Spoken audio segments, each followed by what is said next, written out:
Maintenant, il est possible de voir comment fonctionne ou comment se concrétise le circuit économique parce que nous avons examiné tous les éléments nécessaires pour atteindre ce but-là.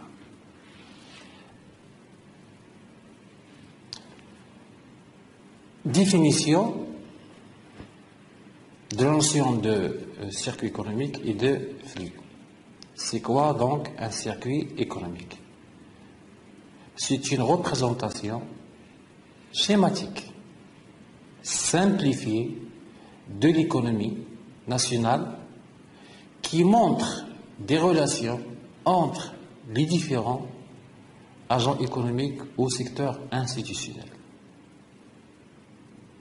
Un flux est le résultat d'une opération économique.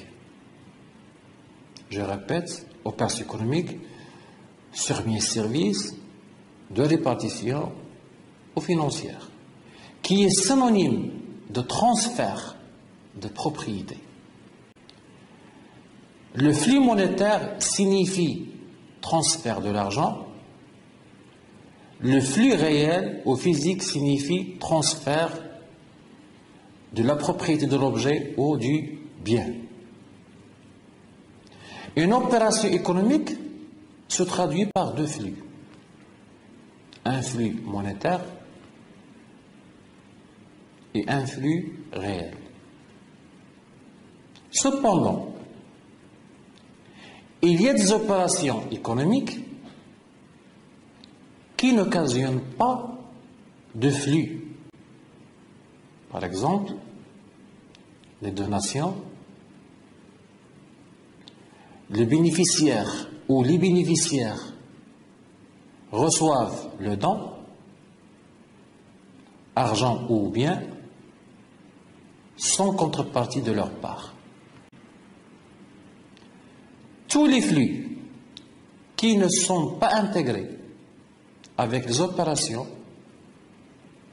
par la comptabilité nationale sont désignés par le terme autres flux.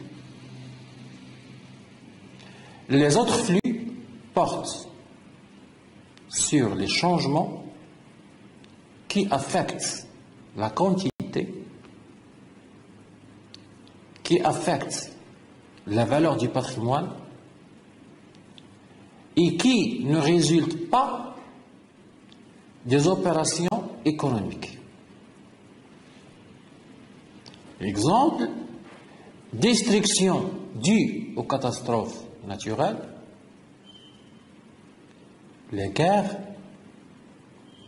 les accidents, les actions de saisie entreprises par l'État,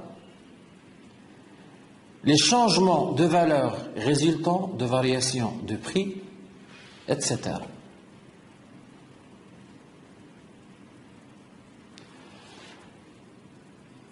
À travers le schéma que vous voyez devant vous, un schéma qui résume tout ce que nous avons vu jusqu'à maintenant dans ce chapitre-là. Donc ce que vous voyez devant vous, c'est un circuit économique. C'est-à-dire des acteurs, les ménages, les entreprises, les sociétés quasi sociétés non financières, les sociétés financières, les administrations, bien sûr, les institutions sans but lucratif font partie des ménages, les entreprises individuelles font partie des ménages, et également le reste du monde, l'agent économique ou le secteur fictif.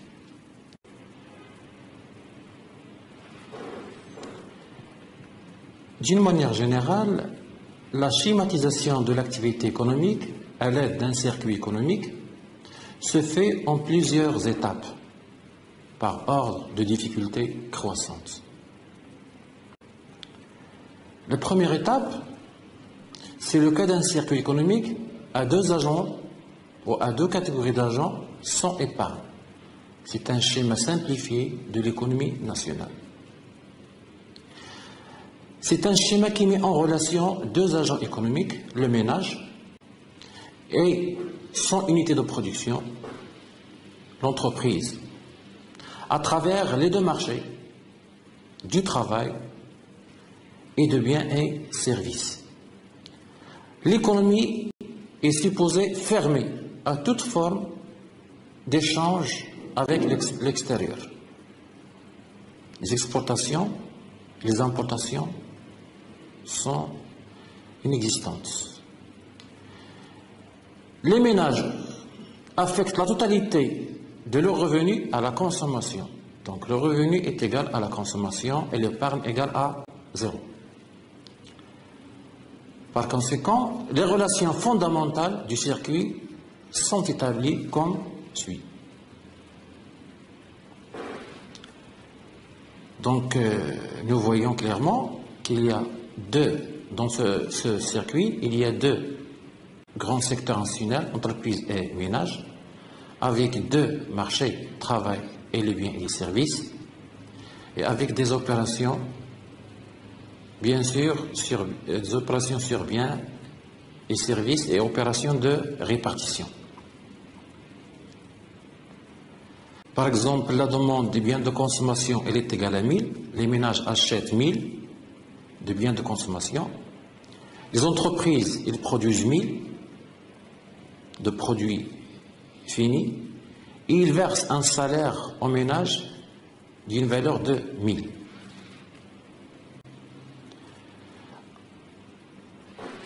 Nous constatons sur la figure que tout échange entre les agents se traduit par deux flux de sens opposés.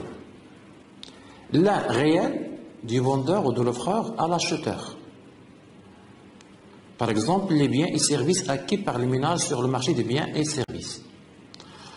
L'autre flux est évalué en monnaie, c'est le flux monétaire, de l'acheteur au vendeur. Par exemple, le paiement des dépenses de consommation des ménages. Dans cette économie simplifiée, l'ensemble des entreprises étant le seul agent macroéconomique producteur. Sa production se confond avec la production globale de la nation. De même, les revenus distribués par les entreprises aux ménages sont les seuls revenus distribués dans l'économie. Ils forment le revenu global de la nation. Enfin, l'ensemble des ménages étant le seul agent consommateur,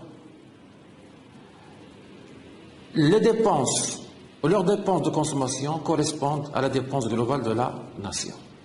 On a alors les égalités suivantes. Le revenu est égal à la valeur du travail fourni, qui est égal à la valeur de la production des biens et des services, qui est égal à l'ensemble des dépenses de consommation.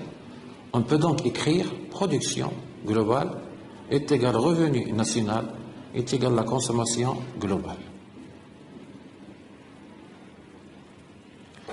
Le deuxième cas, c'est celui d'une économie à trois agents ou à trois catégories d'agents. Mais dans ce cas-là, un circuit avec épargne.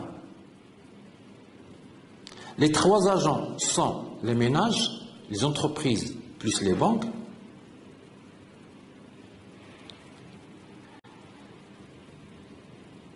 Dans ce circuit-là, nous allons prendre en considération l'épargne des ménages et l'investissement des entreprises.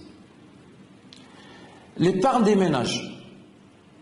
Supposons maintenant que les emplois possibles d'un revenu sont la consommation et l'épargne, ce qu'on appelle le revenu disponible. Les ménages ne dépensent pas la totalité de leur revenu, ce qui veut dire qu'ils dégagent une épargne revenu non consommé. Il y a généralement deux possibilités d'utilisation de l'épargne. La première possibilité, c'est au niveau du marché monétaire. Et la deuxième possibilité, c'est au niveau du marché financier.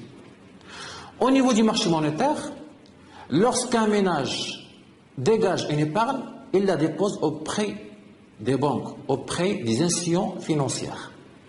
Cette épargne est ensuite prêtée à d'autres agents qui en ont besoin. Par exemple, l'investissement pour les entreprises. Au niveau du marché financier, c'est la deuxième possibilité d'utilisation de l'épargne. Les ménages peuvent acheter des titres, des actions, des obligations ou bons de trésor, émis soit par les sociétés et sociétés non financières. Ces dernières utilisent cette épargne pour acheter les biens d'équipement, c'est-à-dire pour investir, acheter du matériel, acheter des terrains, acheter des machines, soit par l'État pour financer les déficits publics ou les déficits budgétaires. En ce qui concerne l'entreprise, l'investissement des entreprises, il correspond à un achat de biens de production des entreprises à elles-mêmes. La rémunération du travail relatif à la production de ces biens induit une distribution de revenus supplémentaires. L'investissement se traduit donc par une injection de revenus dans le circuit économique. Regardons maintenant par exemple sur la figure que vous voyez, le cas d'un circuit donc avec 3 agents et avec les 3 marchés. Les 3 agents sont les ménages, les entreprises et les banques. Et les 3 marchés sont le marché du travail, le marché des capitaux et le marché des biens et des services. Donc il y a des opérations, il y a des flux, il y a des opérations sur biens et services, des opérations de répartition et des opérations financières.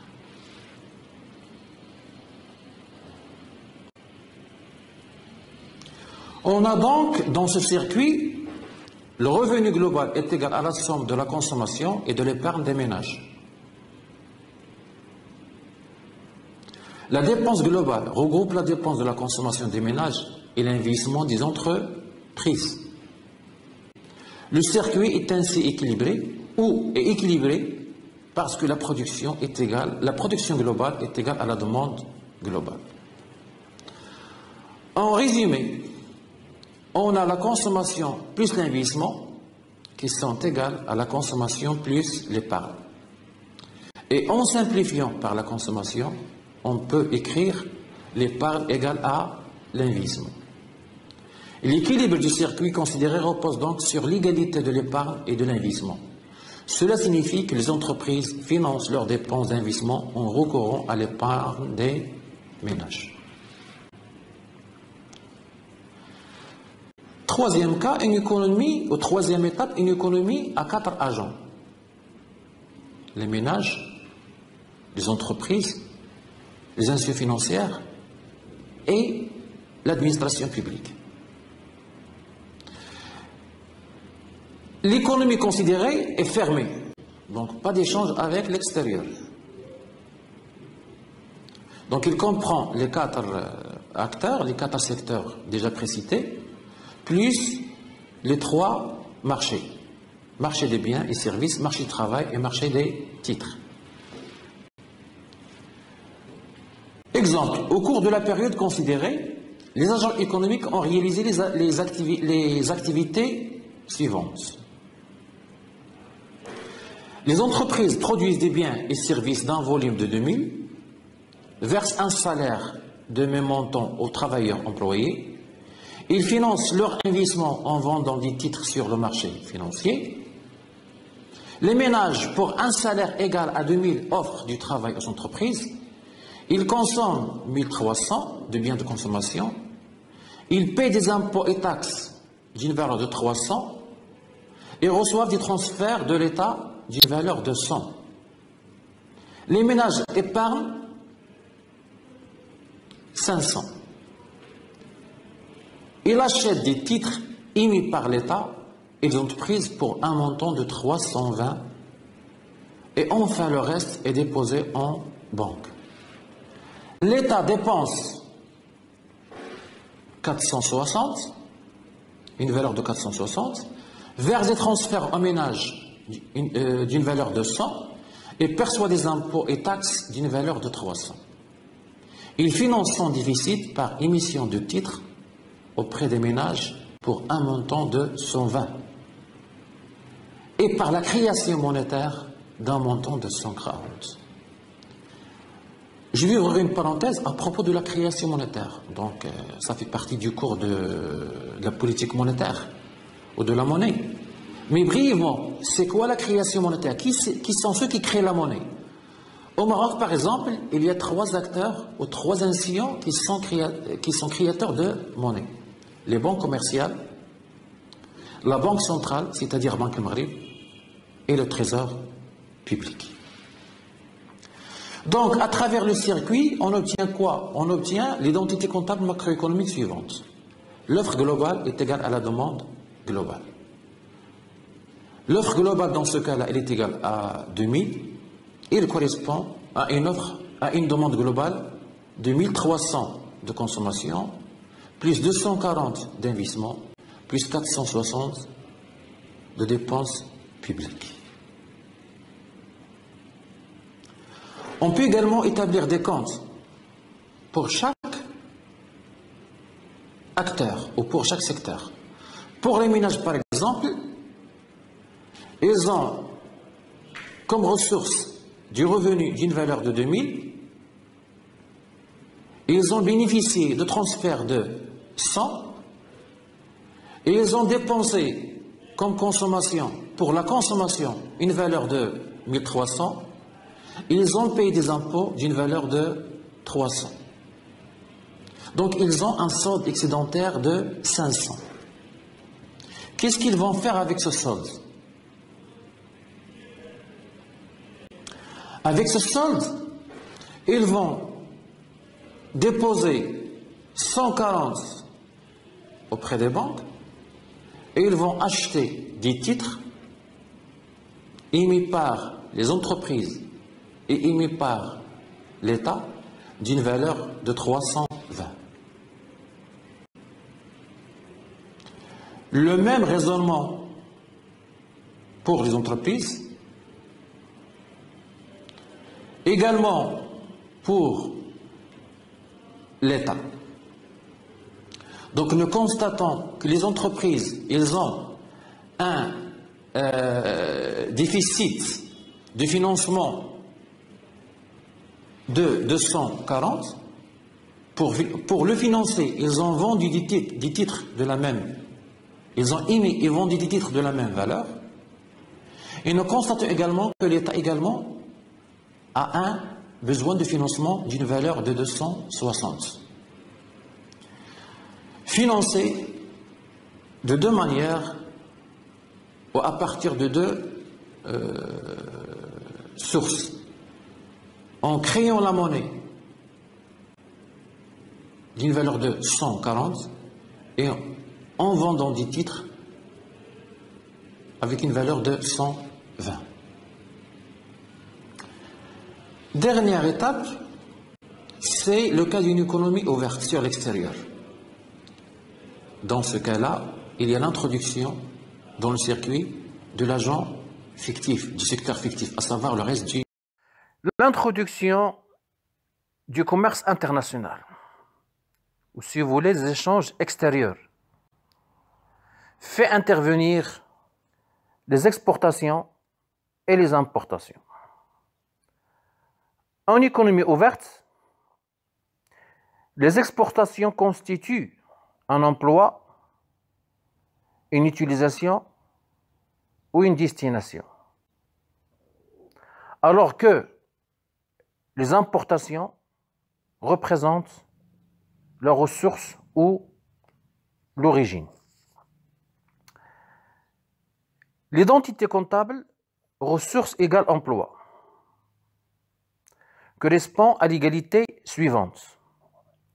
P plus M est égal à CF plus CI plus FPCF plus delta S plus G plus X.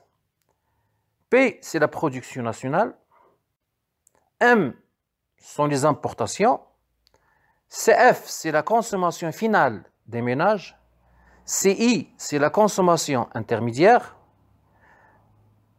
FPCF, c'est la formation brute du capital fixe. Delta S, c'est la variation des stocks. G sont les dépenses publiques. et X des exportations. Ou si vous voulez, l'identité comptable ressources égale emploi correspond à l'égalité suivante.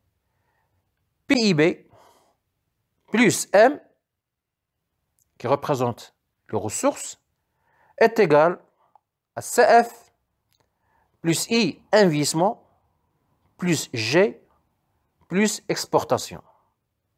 Bien sûr, nous avons remplacé FPCF plus delta S par l'investissement. L'équilibre ressources-emploi donne ainsi une idée globale et simplifiée de la manière dont a été utilisé ou employé les ressources mises à la disposition de l'économie nationale.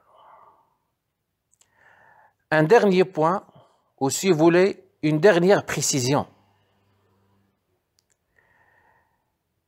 L'équilibre ressources-emploi